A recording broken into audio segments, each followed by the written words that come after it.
Hi, കഴിഞ്ഞ വീഡിയോസിൽ നമ്മൾ ഒരു HTML CSS വെച്ച് ഒരു ഫോം ഉണ്ടാക്കിയല്ലേ. ഇന്ന് അതുപോലെ തന്നെ ഒരു ഫോം എങ്ങനെയൊക്കെ നമ്മൾ ഡിസൈൻ ചെയ്യുക, അതിന് ബോക്സ് ഷാഡോ, പിന്നെ അതുപോലെ ഇൻപുട്ട് ഫീൽഡ്സ് അതൊക്കെ നമ്മൾ ആഡ് ചെയ്തിട്ടുണ്ട്. നിങ്ങൾ അതിൽ മാത്രം ചെയ്യാതെ നമ്മൾ മൾട്ടിപ്പിൾ ഫോംസ് നമ്മൾ പഠിച്ചിട്ടുണ്ട്, അല്ലെ ഇൻപുട്ട് ഫീൽഡ്സ് നമ്മൾ പഠിച്ചിട്ടുണ്ടല്ലേ. അതായത് റേഡിയോ ബട്ടൺ, അതുപോലെ തന്നെ ബട്ടൺ, പിന്നെ ഡേറ്റ് പിക്കർ, അങ്ങനെ പല ഇൻപുട്ട് ഫീൽഡ് നമ്മൾ പഠിച്ചിട്ടുണ്ട്. ആ W3 സ്കൂൾ എടുത്ത് നോക്കിയാൽ തന്നെ നിങ്ങൾക്ക് എന്ത് ചെയ്യാം മനസ്സിലാവും. അപ്പോൾ എന്താ ചെയ്യുന്നത് വെച്ചാൽ നിങ്ങൾ മൾട്ടിപ്പിൾ എന്ത് ചെയ്യുക, ഇൻപുട്ട്സ് ആഡ് ചെയ്തിട്ട് ഒരു നല്ല അടിപൊളി ഫോം ക്രിയേറ്റ് ചെയ്യുക. ഫോം ക്രിയേറ്റ് ചെയ്തതിന് ശേഷം അതിൻ്റെ ഗിറ്റ്ഹബിൽ പുഷ് ചെയ്യുക. ഗിറ്റ്ഹബ് എന്താ നിങ്ങൾക്ക് അറിയുന്നില്ല എന്നുണ്ടെങ്കിൽ കമൻറ്റ് ചെയ്യുക. ഗിറ്റ്ഹബ് വേണം, ഗിറ്റ്ഹബ് എന്താണെന്നുള്ളത് ആ ഒരു വീഡിയോ ആയിട്ട് ചെയ്യണം നിങ്ങൾ പറയുകയാണെങ്കിൽ നമ്മൾ തീർച്ചയായും അതും ചെയ്യും. പിന്നെ ഗിറ്റ്ഹബിന് ഒരു പ്ലേലിസ്റ്റ് വേണമെന്നുണ്ടെങ്കിൽ അതും നമ്മൾ തീർച്ചയായും ചെയ്തിരിക്കും. അപ്പോൾ എന്താണെന്ന് വെച്ചാൽ നിങ്ങൾ കമൻറ്റ് ചെയ്യാം. ഓക്കെ, അപ്പോൾ അത് ഗിറ്റ്ഹബ് മാത്രമല്ല, നിങ്ങൾക്ക് എന്തൊക്കെ വേണം അങ്ങനെയുള്ള കാര്യങ്ങൾ, അതായത് IT മേഖലയിൽ ഇപ്പോൾ നിങ്ങൾക്ക് എന്തോ മൊബൈൽ ഡെവലപ്മെൻറ്റ് വേണം, മൊബൈൽ ഡെവലപ്മെൻറ്റ് നമ്മൾ എന്തായാലും തുടങ്ങേണ്ട ഒരു പ്ലേലിസ്റ്റ്.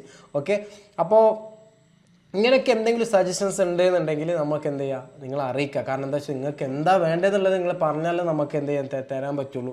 എല്ലാതും തരാമെന്ന് വെച്ചാൽ അപ്പോൾ അത് നിങ്ങൾക്ക് തന്നെ ഒരു ബുദ്ധിമുട്ടായി മാറും. എല്ലാതും ചെയ്യാതെ നിങ്ങൾക്ക് എന്താണോ വേണ്ടത് അതാണ് നമുക്ക് തരാൻ ആഗ്രഹമുള്ളതും. ഓക്കെ, അപ്പോൾ അതിനുവേണ്ടി നമ്മൾ എന്ത് ചെയ്യുക, നമ്മളെ സപ്പോർട്ട് ചെയ്യുക, അതുപോലെ സബ്സ്ക്രൈബ് ചെയ്യുക, ഷെയർ ചെയ്ത് കൊടുക്കുക. പിന്നെ ഇന്ന് പോകുന്ന ടോപ്പിക് എന്താ വെച്ചാൽ, ഇന്നലെ നമ്മൾ കുറേ കാര്യങ്ങൾ സ്റ്റൈൽ ചെയ്തു. പിന്നെ അതുപോലെ തന്നെ കുറച്ച് മാർജിൻ എന്താ, പാഡിങ് എന്താ, ബോർഡർ എന്താ, അങ്ങനെയുള്ള പല കാര്യങ്ങളൊക്കെ നമ്മൾ പഠിച്ചിരുന്നു അല്ലേ. പക്ഷേ നമ്മൾ ഇവിടെയൊക്കെ ഒരു കാര്യം പറഞ്ഞു. ഇപ്പോൾ ഒരു സൈസ് കൊടുക്കുകയാണെങ്കിൽ, ഇപ്പോൾ മാർജിന് കൊടുക്കുകയാണെങ്കിൽ തന്നെ നമ്മൾ എന്താ പറഞ്ഞത്, ഒരു 50 pixel, അതുപോലെ 1 pixel, 2 pixel എന്നുള്ള രീതിയിൽ നമ്മൾ എന്ത് ചെയ്തിട്ടുണ്ട്, പറഞ്ഞിരുന്നു. പക്ഷേ നിങ്ങൾക്ക് എന്താണ് ഈ പിക്സൽ എന്നുള്ളത് അറിഞ്ഞിരുന്നില്ല. അത് നമ്മൾ വിട്ടുപോയതാണ്, കഴിഞ്ഞ വീഡിയോയിൽ പറഞ്ഞു തരേണ്ടതാണ്. പക്ഷേ പോട്ടെ, കുഴപ്പമില്ല. അപ്പോൾ നിങ്ങൾ അങ്ങനെ ചെയ്തിട്ട് ഈ വീഡിയോ കണ്ടാൽ നിങ്ങൾക്ക് എന്താണ് പിക്സൽ, എങ്ങനെയാണ് ഒരു സൈസ് നമ്മൾ അളക്കുക എന്നുള്ളത് ഈ വീഡിയോയിൽ നമ്മൾ പ്രോപ്പറായി അത് മനസ്സിലാക്കി തരുന്നുണ്ട്. ഓക്കെ, ഈ വീഡിയോ കഴിഞ്ഞതിന് ശേഷം നമ്മൾ എന്ത് ചെയ്യും, അടുത്ത വീഡിയോസിലൊക്കെ നമ്മൾ പറഞ്ഞ പോലെ വെബ്സൈറ്റ് ചെയ്തിട്ട് ആ വെബ്സൈറ്റ് ഹോസ്റ്റ് ചെയ്തിട്ട് അതിന് SEO ചെയ്തിട്ട് ആ SEO എങ്ങനെയാണ് ചെയ്യുന്നതെന്നുള്ള പ്രോപ്പർ വേ നമ്മൾ എന്ത് ചെയ്യും, കാണിച്ചു തരും. ഓക്കെ, അപ്പോൾ നമ്മൾ എന്ത് ചെയ്യാം, നേരെ വീഡിയോയിൽ കിടക്കാം. ഓക്കെ, അതിന് വേണ്ടി നമ്മൾ എന്ത് ചെയ്യുന്നു, ഈ സ്ക്രീനിൽ കാണുന്നത് പോലെ എന്ത് ചെയ്തിട്ടുണ്ട്, മാർജിന് 50 pixel കൊടുത്തിട്ടുണ്ട്. അതുപോലെ തന്നെ എന്താണ് പിക്സലും, പിന്നെ പെർസെൻറ്റേജ്, ഈ പെർസെൻറ്റേജ് ഒക്കെ കൊടുത്തിട്ടുണ്ട്. ഒക്കെ ഈ പെർസെൻറ്റേജ് എന്താണെന്ന് ചിലപ്പോൾ നിങ്ങൾക്ക് അറിഞ്ഞിരിക്കാം. അതായത് ഒരു അളവ്, ഇപ്പോൾ ഈ സ്ക്രീൻ സൈസിൻ്റെ ഒരു പെർസെൻറ്റേജ് എത്രയാണ്, ഒരു 70% എത്രയാണെന്നുള്ളത് നിങ്ങൾക്കറിയാം. പ്രോപ്പറായിട്ട് ഒരു ഏകദേശം നിങ്ങൾക്ക് അളക്കാൻ പറ്റും എന്താണ് പെർസെൻറ്റേജ് പറയും. പക്ഷേ ഈ പിക്സൽ ഇതൊക്കെ എന്താണെന്നുള്ളത് നിങ്ങൾക്ക് ചിലപ്പോൾ മനസ്സിലാവുന്നുണ്ടാവില്ല. അതാണ് നമ്മൾ ഇന്ന് പറഞ്ഞുതരാൻ പോകുന്നത്. അപ്പോൾ അതിന് മുമ്പ് ആദ്യം ഇതിനൊക്കെ പറയുന്ന ഒരു സംഭവമാണ് യൂണിറ്റ്സ് എന്നാണ്. അതായത് CSSൽ യൂണിറ്റ്സ് എന്നാണ് എന്ത് ചെയ്യുക, ഇതിനെ പറയാം. ഓക്കെ, അപ്പോൾ CSൻ്റെ യൂണിറ്റ്സ് ഏതൊക്കെയാണെന്ന് വെച്ചാൽ, ഈ പറഞ്ഞ പോലെ പിക്സൽ ഒരു യൂണിറ്റ്സ് ആണ്, സെൻറ്റിമീറ്റർ അതൊരു യൂണിറ്റ്സ് ആണ്, പിന്നെ അതുപോലെ ഇഞ്ച് എന്നുള്ളത് എന്താണ്, നമ്മൾ ഈ പറഞ്ഞ CSSൽ അതൊരു യൂണിറ്റാണ്. പിന്നെ EM, REM ഇതൊക്കെ ഒരു യൂണിറ്റ്സ് ആണ്. അപ്പോൾ ഇതൊക്കെ ഇതിനെക്കുറിച്ചാണ് ഇന്ന് എക്സ്പ്ലെയിൻ ചെയ്യാൻ പോകുന്നത്, എന്താണ് കാര്യങ്ങളൊക്കെ. ഓക്കെ, അപ്പോൾ നിങ്ങൾ സ്ക്രീനിൽ കാണുന്നത് ഇപ്പോൾ കാണാം. ഇന്നലെ നമ്മൾ ചെയ്തു വെച്ച ഒരു ടെക്സ്റ്റാണ് ഇങ്ങനെ. അപ്പോൾ നിങ്ങൾ ഇതിൽ മാത്രം പെൻഡിങ് വെക്കാതെ ഇപ്പോൾ ഈ പറഞ്ഞ ഈ ഫോമിന് എന്ത് ചെയ്യുക, ഒന്ന് നടുക്കാക്കുക. ഒരു സെൻറ്ററിൽ കൊണ്ടുവന്നതിന് ശേഷം ഇതിനൊന്ന് ചെറുതാക്കിയിട്ട് ബാക്ക്ഗ്രൗണ്ടെല്ലാം നല്ല രീതിയിൽ സ്റ്റൈൽ ചെയ്തിട്ട് ഒരു ആനിമേഷനൊക്കെ കൊടുക്കുക. അതായത് ഈ സബ്മിറ്റ് ബട്ടൺ ക്ലിക്ക് ചെയ്യുന്ന, അതായത് ഹോവർ ചെയ്യുമ്പോൾ നമ്മൾ പറഞ്ഞിരുന്നു എന്താണ് സ്യൂഡോ ക്ലാസ് കാര്യങ്ങളൊക്കെ നമ്മൾ പറഞ്ഞിരുന്നു. അപ്പോൾ അതൊക്കെ ഒന്ന് ആഡ് ചെയ്തിട്ട് നല്ല അടിപൊളി ആനിമേഷനൊക്കെ കൊണ്ടുവരിക. ഓക്കെ, അതൊക്കെ നമ്മളെ ഈ ചാനൽ തന്നെ നോക്കി നിങ്ങൾക്ക് മനസ്സിലാവും. അതുകൊണ്ട് മസ്റ്റായിട്ട് നിങ്ങൾ വാച്ച് ചെയ്യണം. പിന്നെ അതുപോലെ തന്നെ മസ്റ്റായിട്ടും അത് ചെയ്തിരിക്കണം. ചെയ്തതിന് ശേഷം ആ ഗിറ്റ്ഹബ് ലിങ്ക് നമ്മുടെ കമൻറ്റായി, അതായത് ഈ വീഡിയോൻ്റെ കമൻറ്റായിട്ട് ഇടുക, അല്ലെന്നുണ്ടെങ്കിൽ കഴിഞ്ഞ വീഡിയോൻ്റെ കമൻറ്റായിട്ട് മസ്റ്റായിട്ട് ഇടണം. ഇട്ട് കഴിഞ്ഞാൽ എന്ത് ചെയ്യും, നമ്മൾ നോക്കും. ഓക്കെ, അത് നല്ല രീതിയിൽ ആരാണ് ചെയ്യുന്നത് അതിനനുസരിച്ച് നമ്മൾ പ്രൈസും നോക്കാം, നമ്മൾ എന്ത് ചെയ്യാം, പ്രൊവൈഡ് ചെയ്യും. കാരണം എന്താ വെച്ചാൽ നമ്മൾ ഈ ബേസിക് കോഡിങ്ങിൽ എന്ത് ചെയ്തിട്ടുണ്ടായിരുന്നു, ഒരു ടാസ്ക് തന്നിട്ട് അതും നമ്മൾ എന്ത് ചെയ്തിട്ടുണ്ട്, കൊടുത്തിട്ടുണ്ട് ടാസ്ക്. നിങ്ങൾ അവസാനത്തെ വീഡിയോ എടുത്ത് നോക്കിയാൽ കാണാം. ആ ടാസ്ക് ചെയ്താൽ നമ്മൾ ഒരു സർപ്രൈസ് ആയിട്ട് ഒരു പ്രൈസ് കാര്യങ്ങളൊക്കെ കൊടുത്തത്. ഓക്കെ, അപ്പോൾ ഇതിൽ നിങ്ങൾക്ക് സർപ്രൈസ് വേണമെന്നുണ്ടെങ്കിൽ ഇങ്ങനെയുള്ള ടാസ്കുകളൊക്കെ നമ്മൾ തരുമ്പോൾ അത് അക്സെപ്റ്റ് ചെയ്ത് ചെയ്യാൻ നോക്കാം. ഓക്കെ, ഓക്കെ, ദെൻ ഇപ്പോൾ നമ്മൾ കാണുന്ന ഈ ഫോമിൽ എന്താ വെച്ചാൽ ഈ വെസ്ലൻ ഫോം എന്നുള്ളത് നമ്മൾ എന്ത് ചെയ്യുന്നു, ഒരു ഫോണ്ടിന് എടുക്കാം. തൽക്കാലം ഈ വെസ്ലൻ ഫോം എന്നുള്ള ഫോണ്ടിന് എടുത്തിട്ട് അതിനെ വെച്ചിട്ടാണ് നമ്മൾ ഈ യൂണിറ്റ്സ് പഠിപ്പിച്ചു തരുന്നത്. ഓക്കെ, അപ്പോൾ ആദ്യം നമ്മൾ ചെയ്യുന്നത് ഈ H1 ടാഗാണ് എടുക്കുന്നത്. H1 ടാഗിൽ നമ്മൾ സെലക്ട് ചെയ്തു. സെലക്ടേഴ്സ് എന്താ നമ്മൾ പറഞ്ഞിരുന്നു.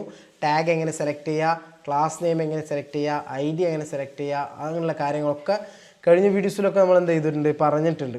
അപ്പോൾ H1 ടാഗിൽ എന്ത് ചെയ്യുന്നുണ്ട്, നമ്മൾ കൊടുത്തു. ഇപ്പോൾ വെസ്ലൻ ഫോം എന്ന് പറഞ്ഞിട്ട് ഒരു H1 ടാഗാണ്. ആ H1 ടാഗിൽ നമ്മൾ എന്ത് ചെയ്യുന്നു, ഇപ്പോൾ ഒരു സൈസ് കൊടുക്കുകയാണ്. അപ്പോൾ ആദ്യം നമ്മൾ സൈസ് കൊടുക്കേണ്ടത് ഏതാ വെച്ചാൽ ഇഞ്ച് വെച്ചിട്ടാണ്. നിങ്ങൾക്ക് തന്നെ അറിയാം, ഇപ്പോൾ 1 ഇഞ്ച് 2 ഇഞ്ച് എന്നൊക്കെ പറയുമ്പോൾ നമ്മൾ കണ്ടിരുന്നു. ഇപ്പോൾ ആശാരിമാരൊക്കെ എന്ത് ചെയ്യും, 1 ഇഞ്ചുള്ള ആണി എടുക്കാനോ അങ്ങനെയുള്ള കാര്യങ്ങളൊക്കെ പറയും, 1 ഇഞ്ച് എന്നൊക്കെ. അപ്പോൾ നിങ്ങൾ കേട്ടിട്ടുണ്ടാവും. അപ്പോൾ ആ 1 ഇഞ്ച് എന്നുള്ളത് എത്രയാണെന്നുള്ളത് നിങ്ങൾക്ക് കൺസെപ്റ്റ് അറിയുന്നുണ്ടാവില്ല. അത് എന്താണെന്ന് വെച്ചാൽ 1 ഇഞ്ച് എന്ന് വെച്ചാൽ 2.54 സെൻറ്റിമീറ്ററാണ്. ഓക്കെ, സെൻറ്റിമീറ്റർ മനസ്സിലാകുമ്പോൾ 2.54 സെൻറ്റിമീറ്ററാണ് 1 ഇഞ്ച് എന്നുള്ളത്. ഫോർ എക്സാമ്പിൾ നിങ്ങളെ സ്കെയിലൊക്കെ ഉള്ളത്, സ്കൂളിലെ സ്കെയില് കാര്യങ്ങളൊക്കെ എടുത്തു നോക്കിയാൽ തന്നെ അവിടെ മനസ്സിലാവും. സെൻറ്റിമീറ്ററിൻ്റെ കണക്ക് നമുക്ക് എന്ത് ചെയ്യാം, എടുത്തു നോക്കിയാൽ മനസ്സിലാവും. 2.54 സെൻറ്റിമീറ്ററിനാണ് 1 ഇഞ്ച് പറയാം. ഓക്കെ, ഏകദേശം ഒരു ഈ അളവിലൊക്കെ എന്ത് ചെയ്യാം, നമുക്ക് കാണാൻ പറ്റും. ഓക്കെ, അത് നമുക്ക് നോക്കാം എങ്ങനെയെന്നുള്ളത്. അതിന് വേണ്ടി നമ്മൾ എന്ത് ചെയ്യുന്നു, ഫോണ്ട് സൈസ് H1 ആണ് ഫോണ്ട് സൈസ് എന്നുള്ളത് അവിടെ സജഷൻ വരും, അത് കൊടുക്കുക. എന്നിട്ട് 1 ഇഞ്ച് എന്ന് കൊടുക്കാം. ഓക്കെ, 1 ഇഞ്ച് എന്ന് കൊടുത്തു കഴിഞ്ഞാൽ 1 ഇഞ്ചിനെ അവിടെ ഇഞ്ച് എന്ന് കൊടുക്കേണ്ട INCH കൊടുക്കേണ്ട ആവശ്യമില്ല. IN തന്നെ ആഡ് ചെയ്തിട്ട് സേവ് ചെയ്ത് കഴിഞ്ഞിട്ട് നമുക്ക് അവിടെ പോയി നോക്കിക്കഴിഞ്ഞാൽ കണ്ടോ, ഇപ്പോൾ ഇതിൻ്റെ എത്രയാണ്, ഈ ഫോണ്ടിൻ്റെ സൈസ് എന്നുള്ളത് 2.54 സെൻറ്റിമീറ്ററാണ് ഈ പറഞ്ഞ ഫോണ്ടിൻ്റെ സൈസ്. അപ്പോൾ എന്തായി, 1 ഇഞ്ച് എത്രയാണെന്നുള്ളത് കിട്ടി. പിന്നെ എത്ര PXL വരും, എത്ര പിക്സൽ വരും, ആ പിക്സലാണ്, അതായത് 96 പിക്സലിനാണ് 1 ഇഞ്ച് എന്ന് പറയാം. അതായത് 2.54 സെൻറ്റിമീറ്ററിനെയാണ് 96 PXL എന്ന് പറയാം. വേറെ ഒരു രീതിയിൽ പറയുകയാണെങ്കിൽ 1 ഇഞ്ച് 96 പിക്സലാണ്. ഓക്കെ, അതെങ്ങനെ മനസ്സിലാക്കാന്ന് വെച്ചാൽ ഇപ്പോൾ 1 ഇഞ്ച് കൊടുത്തപ്പോഴാണ് നമുക്ക് ഈ സൈസ് കിട്ടുക അല്ലേ. ഇനി നമുക്ക് 96 PXL എന്ന് കൊടുത്തു നോക്കാം. 96 PXL കൊടുത്താൽ അത്ര സൈസ് ഉണ്ടോ എന്നുള്ളത് നോക്കാം. യെസ്, കറക്റ്റാണ്. അതേ സൈസിലാണ് നമുക്ക് എന്ത് ചെയ്യുന്നത്, കിട്ടിയത്. ഇനി നോക്കാം സെൻറ്റിമീറ്റർ ആണെങ്കിലോ 2.54 സെൻറ്റിമീറ്റർ നമ്മൾ എന്ത് ചെയ്യുന്നു, കൊടുക്കുന്നു. പിക്സൽ കളയാം. എന്നിട്ട് സേവ് ചെയ്ത് കഴിഞ്ഞ് നോക്കിക്കഴിഞ്ഞാൽ അതേ സൈസ്, ഒരു മാറ്റവും ഇല്ല.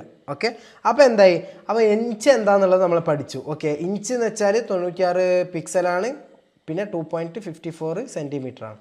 ഓക്കെ, ഇനി 1 സെൻറ്റിമീറ്റർ എത്ര വരും, എത്ര പിക്സലാണ് എടുക്കുക എന്നുള്ളതാണ് അടുത്തത് പഠിക്കാൻ പോകുന്നത്. അപ്പോൾ നമുക്കത് എന്ത് ചെയ്യാം, ആദ്യം ഇവിടെ എന്ത് ചെയ്യാം, 1 സെൻറ്റിമീറ്റർ കൊടുക്കാം.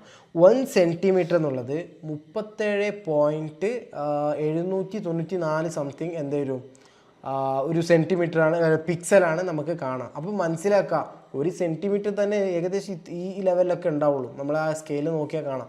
അപ്പോൾ ആ സെൻറ്റിമീറ്റർ ഉണ്ടാകുമ്പോൾ തന്നെ 37 പിക്സൽ വരുന്നുണ്ട്. അപ്പോൾ പിക്സലിൻ്റെ അളവ് ചിന്തിച്ച് നോക്കിയേ. അപ്പോൾ ഫോർ എക്സാമ്പിൾ 1 പിക്സൽ എത്ര സെൻറ്റിമീറ്റർ വരുന്നു, 0.2 ഇങ്ങനെ സംതിങ് ആയിരിക്കും എന്ത് ചെയ്യുക, പിക്സൽ വരിക. ഓക്കെ, നമുക്കത് കൊടുത്തു നോക്കാം. 1 സെൻറ്റിമീറ്റർ എന്നുള്ളത് കൊടുത്തിട്ട് കണ്ടോ, ഇതാണ് 37.795 പിക്സലായിട്ടുണ്ടാവുക. അത് നമുക്ക് നോക്കാം. 37.795 PXL. ഓക്കെ, പിക്സൽ സേവ് ചെയ്ത് കഴിഞ്ഞാൽ കണ്ടോ, അതേ സൈസാണ്, യാതൊരു മാറ്റമില്ല. അപ്പോൾ എന്തായി, 1 സെൻറ്റിമീറ്റർ 37.795 PXL ആണ്.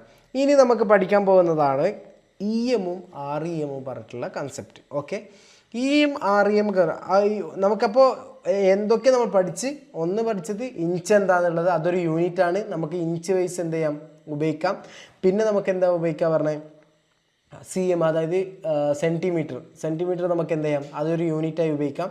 പിന്നെ പിക്സൽ ഒരു യൂണിറ്റായിട്ട് ഉപയോഗിക്കാം. അപ്പോൾ ഇത്രയും കാര്യങ്ങൾ നമുക്ക് എന്ത് ചെയ്യും, ഒരു യൂണിറ്റ്സ് ആയിട്ട് ഉപയോഗിക്കാൻ പറ്റും. ഇനി രണ്ടും കൂടി ഉണ്ട്. ഒന്ന് EMഉം REMഉം. ഇതെന്താണെന്ന് വെച്ചാൽ ഒരു EMൻ്റെ അളവ് നോർമലി ഉണ്ടാവുക 16 പിക്സലാണ്. ഓക്കെ, 16 പിക്സലാണ് എന്ത് ഒരു EM എന്നുള്ളത്. ഇനി നമുക്ക് ഒരു REM എത്ര ആയിരിക്കും? ഒരു REMൻ്റെയും സെയിം സൈസാണ്, അതായത് 16 പിക്സലാണ്. അത് നമുക്കിപ്പോൾ കാണിച്ചു തരാം.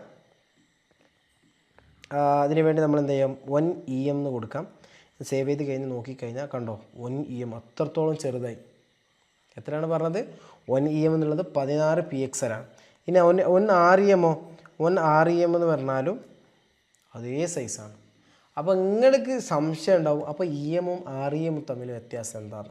അപ്പോൾ EMഉം REMഉം തമ്മിൽ വ്യത്യാസം എന്ന് വെച്ചാൽ നിങ്ങൾക്ക് ആദ്യം കാണുന്ന അതിൻ്റെ എഴുത്തിലാണ്. ഒന്ന് EM ആണ്, മറ്റൊന്ന് REM ആണ്.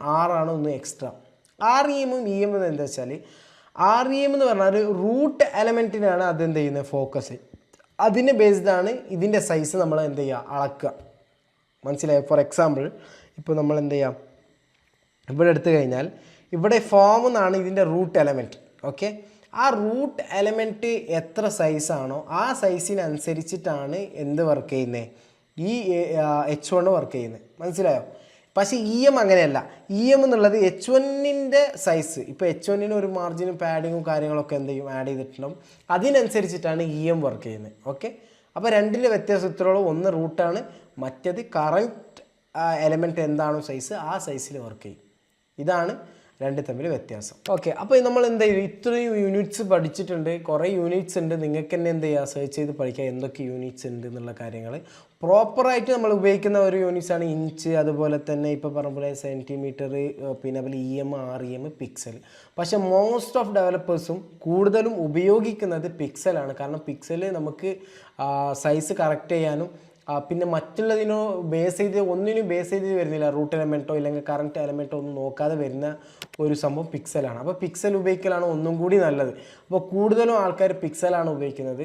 ഓക്കെ, അപ്പോൾ പിക്സൽ ഉപയോഗിച്ച് നിങ്ങൾ എന്ത് ചെയ്യുക, പഠിക്കുക. എന്തെങ്കിലും മോസ്റ്റ് ഓഫ് കേസിൽ ഈ REM ഒക്കെ ഉപയോഗിക്കുന്നതെന്ന് വെച്ചാൽ റൂട്ട് എലമെൻറ്റൊക്കെ കമ്പയർ ചെയ്തിട്ട് ഇപ്പോൾ റെസ്പോൺസീവ് ആക്കുന്ന ടൈമിലൊക്കെ നമ്മൾ എന്ത് ചെയ്യണം, ഒരു കൺസെപ്റ്റിലൊക്കെയാണ് REM ഉപയോഗിക്കുന്നത്. അപ്പോൾ റെസ്പോൺസീവ് എന്താണെന്ന് കേട്ടിട്ട് നിങ്ങൾ പേടിക്കേണ്ട ആവശ്യമില്ല. നെക്സ്റ്റ് വീഡിയോ നമ്മൾ റെസ്പോൺസീവ് എന്താണെന്നുള്ള കാര്യങ്ങൾ പറഞ്ഞു തരുന്നുണ്ട്. ഓക്കെ, അപ്പോൾ നമ്മൾ ഇത് ഇവിടെ വെച്ച് വൈൻഡപ്പ് ചെയ്യാം. അടുത്ത വീഡിയോയിൽ അടുത്ത ടോപ്പിക്കുമായി കാണാം. Keep watching.